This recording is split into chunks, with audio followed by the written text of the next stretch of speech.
മറ്റു വാർത്തയിലേക്ക്. ശബരിമല സ്വർണ്ണക്കൊള്ളയിൽ ഉണ്ണികൃഷ്ണൻ പോറ്റിയുടെ നിർദ്ദേശപ്രകാരം സ്വർണം വാങ്ങിയ കൽപേഷിനെ കണ്ടെത്തി. ചെന്നൈയിലെ ജ്വല്ലറിയിലെ ജീവനക്കാരനാണ് രാജസ്ഥാൻ സ്വദേശിയായ കൽപേഷ്. ജ്വല്ലറി ഉടമയുടെ നിർദ്ദേശപ്രകാരമാണ് സ്മാർട്ട് ക്രിയേഷൻസിൽ നിന്ന് സ്വർണം വാങ്ങിയത് എന്നും ഉണ്ണികൃഷ്ണൻ പോറ്റി അറിയില്ലെന്നും കൽപേഷ് പറഞ്ഞു.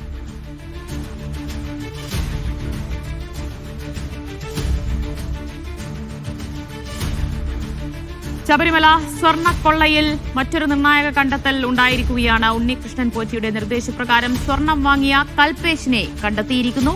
ചെന്നൈയിലെ ജ്വല്ലറിയിലെ ജീവനക്കാരനാണ് രാജസ്ഥാൻ സ്വദേശിയായ കൽപേഷ്. ജ്വല്ലറി ഉടമയുടെ നിർദ്ദേശപ്രകാരമാണ് താൻ സ്മാർട്ട് ക്രിയേഷൻസിൽ നിന്ന് സ്വർണം വാങ്ങിയത് എന്നാണ് കൽപേഷ് പറയുന്നത്. അതുപോലെ തന്നെ ഉണ്ണികൃഷ്ണൻ പോറ്റി അറിയില്ല എന്നുകൂടി അദ്ദേഹം പറയുന്നുണ്ട്.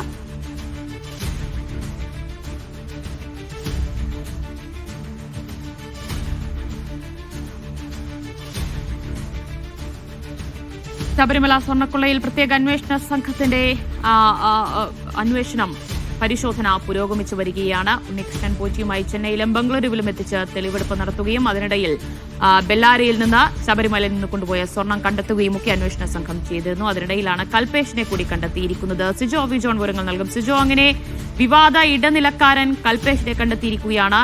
എവിടെ നിന്നാണ് ഇദ്ദേഹത്തെ കണ്ടെത്തിയിരിക്കുന്നത്? ഇയാൾ എന്താണ് ഈ സ്വർണ്ണക്കൊള്ളയുമായി ബന്ധപ്പെട്ട് നൽകുന്ന മൊഴി?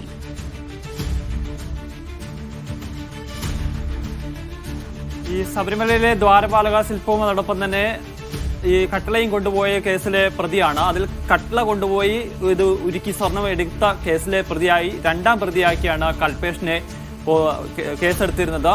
അതിൽ ഏതാനും ആഴ്ചകളായി നമ്മൾ അന്വേഷിക്കുന്നതാണ് ആരാണ് കൽപേഷ് എന്ന് സംബന്ധിച്ച്. SITയും ഇതിന്റെ അന്വേഷണം തുടരുകയായിരുന്നു. അതിനിടയിലാണ് ഇപ്പോൾ കൽപേഷിനെ ചെന്നൈയിൽ നിന്ന് കണ്ടെത്തിയിരിക്കുന്നത്. കൽപേഷിന്റെ പ്രതികരണവും വരുന്നുണ്ട്. കൽപേഷ് പറയുന്നത് തനിക്ക് ഈ സ്വർണ്ണക്കടത്തുമായി ബന്ധപ്പെട്ട് യാതൊരു തരത്തിലുള്ള ബന്ധവുമില്ല എന്നാണ് പറയുന്നത്. ഇത്തരത്തിൽ സ്മാർട്ട് ക്രിയേഷൻസിൽ നിന്ന് സ്വർണം വാങ്ങാൻ വേണ്ടി തന്നെ ചുമതലപ്പെടുത്തിയത് ഈ ജ്വല്ലറിയിലെ തന്റെ ഉടമ തന്നെയാണ്. ജെയിൻ എന്നാണ് ആ ഉടമയുടെ പേര്. KKG ജുവലേഴ്സ് ആണ് ചെന്നൈയിൽ. അപ്പോൾ ഇവിടെ എത്തി ഈ സ്വർണം വാങ്ങിക്കൊണ്ട് പോയി ഗോവർദ്ധന്റെ കയ്യിൽ കൊടുക്കാൻ വേണ്ടി ആവശ്യപ്പെട്ടു. അതിനനുസരിച്ച് താൻ ആ കാര്യം ചെയ്യുക മാത്രമാണ് ചെയ്തിട്ടുള്ളൂ എന്നുള്ളതാണ് പറയുന്നത്. അല്ലാതെ തനിക്ക് ഈ കാര്യത്തിൽ യാതൊരു തരത്തിലുള്ള ബന്ധവുമില്ല എന്ന് പറയുകയും ചെയ്യുന്നു. രാജസ്ഥാൻ സ്വദേശിയാണ്. കഴിഞ്ഞ 10-12 വർഷമായി ഇയാൾ കൽപേഷായിട്ട് ഈ കാര്യങ്ങളൊക്കെ പുറം ലോകത്തെ അറിയിച്ചതാണോ അതോ SIT ഇയാളുടെ പക്കൽ എത്തിയിട്ടുണ്ടോ? SIT ഇയാളിൽ നിന്ന് മൊഴി എടുത്തിട്ടില്ല എന്നുള്ളതാണ് ഇയാൾ പറയുന്നത്. അക്കാര്യത്തിൽ ഒരു സ്ഥിരീകരണം വരേണ്ടതുണ്ട്. കാരണം ഇത്രയും ദിവസങ്ങളായിട്ട് SIT ഇയാളെ ബന്ധപ്പെട്ടിട്ടില്ല എന്ന് പറയുമ്പോൾ അധികാരത്തിൽ ഒരു സംശയം നമുക്ക് നിലനിൽക്കുകയും ചെയ്യുന്നുണ്ട്. കാരണം FIRൽ രണ്ടാം പ്രതിയാക്കി രജിസ്റ്റർ ചെയ്തിട്ടുള്ള ഒരു രണ്ടാം പ്രതിയാണ്. അപ്പോൾ അതുകൊണ്ട് ഇത്രയും ദിവസമായും SIT ബന്ധപ്പെട്ടില്ല എന്ന് ഇയാൾ പറയുന്നുണ്ടെങ്കിൽ അക്കാര്യത്തിൽ നമുക്ക് ഒരു സംശയം നിലനിൽക്കുകയും ചെയ്യുന്നുണ്ട്. അതുകൊണ്ട് തന്നെ നമ്മൾ അക്കാര്യം കൂടുതൽ വിശദമായി പരിശോധിക്കേണ്ടതുണ്ട്. ഇയാളുടെ മൊഴിയെടുത്ത് ഉൾപ്പെടെയുള്ള കാര്യങ്ങൾ നമ്മൾ SIT സംഘവുമായി സംസാരിക്കുകയും ചെയ്യുന്നുണ്ട്. എന്തായാലും ഇയാൾ പറയുന്നത് തനിക്ക് ഒരു തരത്തിലുള്ള ബന്ധവുമില്ല എന്നുള്ളതാണ്. ഈ അന്വേഷണം നടക്കുന്നതായി വിവരം ഇയാൾ അറിഞ്ഞിരുന്നു. കാരണം അതിന് പറയുന്ന ഒരു കാര്യം എന്ന് പറഞ്ഞാൽ ഏതാനും ദിവസങ്ങൾക്ക് മുന്നേ ഇതിന്റെ ഷോപ്പിന്റെ ഉടമയോട് ഈ ഗോവർദ്ധൻ വിളിച്ച് ഒരു കാര്യം പറയുന്നുണ്ട്. ഇങ്ങനെ ഇത്തരത്തിലൊരു സ്വർണവുമായി ബന്ധപ്പെട്ട് ഒരു അന്വേഷണം നടക്കുന്നുണ്ട്. അങ്ങനെ കൽപേഷിനെ ഇവർ കോൺടാക്ട് ചെയ്യുന്ന താല്പര്യപ്പെട്ടിരുന്നു. അതുകൊണ്ട് കൽപേഷിന്റെ നമ്പർ കൊടുക്കണമെന്ന് ആവശ്യപ്പെട്ടിരുന്നതാണ് പറയുന്നത്. എന്തായാലും അങ്ങനെ ഒരു അന്വേഷണ വിവരം ഇവർക്ക് കിട്ടിയിട്ടുണ്ട്. പക്ഷെ തന്നിലേക്ക് അന്വേഷണം എത്തിയിട്ടില്ല എന്നുള്ളൊരു കാര്യമാണ് കൽപേഷ്. ഇനി അറിയേണ്ടത് ഇയാളുടെ പങ്കിനെ കുറിച്ചാണല്ലോ. കൽപേഷ് എന്തൊക്കെ ഇടപാടുകൾ ഇതിനിടയിൽ നടത്തിയിട്ടുണ്ട് എന്നതാണ്. ഈ ഉണ്ണികൃഷ്ണനെ പറ്റി കൽപേഷിനെ കുറിച്ചൊക്കെ അന്വേഷണ സംഘത്തിന് എന്താണ് മൊഴി നൽകിയിട്ടുള്ളത്? ഇയാളുടെ പങ്ക് സംബന്ധിച്ച് SITയുടെ പക്കൽ എന്തൊക്കെ വിവരങ്ങളുണ്ട്?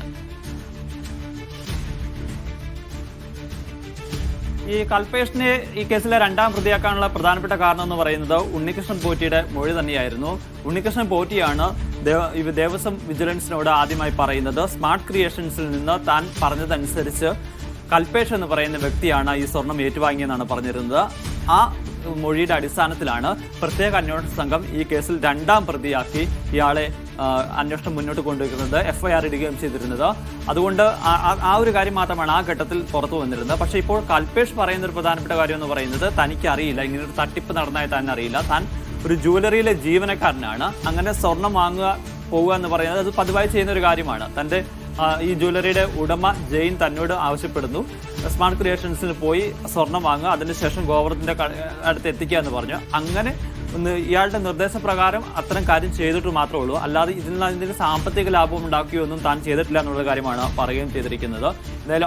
ഇയാളുടെ പങ്ക് സംബന്ധിച്ച് വ്യക്തത വരുത്തേണ്ടതുണ്ട്. പക്ഷേ അപ്പോഴുമുള്ള ഒരു ചോദ്യം എന്ന് പറയുന്നത് കേസിലെ രണ്ടാം പ്രതിയായിട്ട് കൂടി എന്തുകൊണ്ട് കൽപേഷിനെ കണ്ടെത്താനോ അയാളെ കസ്റ്റഡിയിലെടുക്കാനോ അയാളെ ചോദ്യം ചെയ്യാനോ SIT തയ്യാറായില്ല എന്നൊരു ചോദ്യം കൂടി അവശേഷിക്കുകയാണല്ലോ. അതാണ് ദിവ്യ ഞാൻ പറയുന്നത്. അതൊരു പ്രധാനപ്പെട്ട കാര്യമാണ്. അത് ഇയാൾ പറയുന്നതാണ് തന്നെ കാണിക്കുകയോ മൊഴിയെടുക്കുകയോ ചെയ്തിട്ടില്ല എന്നുള്ളത്. അത് ഇയാൾ പറയുന്നതിൽ എത്രത്തോളം വസ്തുതയുണ്ടെന്നുള്ളത് സംബന്ധിച്ച് ഇനി ഒരു സ്ഥിരീകരണം വരേണ്ടതുണ്ട്. അയാളത് നിഷേധിക്കുകയാണ് ചെയ്യുന്നത്. നമുക്ക് തോന്നുന്ന സ്വാഭാവികമായും പ്രതി ഇറക്കപ്പെട്ട സാഹചര്യത്തിൽ ഇയാളെ കോൺടാക്ട് ചെയ്തിട്ടുള്ള നല്ല സാധ്യതയാണ് നിലനിൽക്കുകയും ചെയ്യുന്നത്.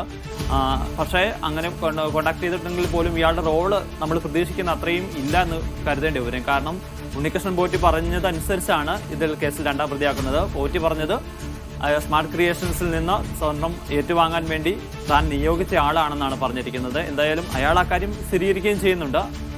ഈ പറഞ്ഞതനുസരിച്ച് തന്നെ താൻ അവിടെ എത്തി അവിടെ നിന്ന് സ്വർണം വാങ്ങിയിട്ടുണ്ടെന്നുള്ള കാര്യം സ്ഥിരീകരിക്കുന്നുണ്ട്. പക്ഷേ ഇയാളുടെ പങ്ക് സംബന്ധിച്ചാണ് ഇനി കൂടുതൽ വ്യക്തത വരേണ്ടതുണ്ട്. തനിക്കൊന്നും അറിയില്ല എന്നുള്ളൊരു കാര്യമാണ് കൽപേഷ് വ്യക്തമാക്കുകയും ചെയ്തിരിക്കുന്നത്.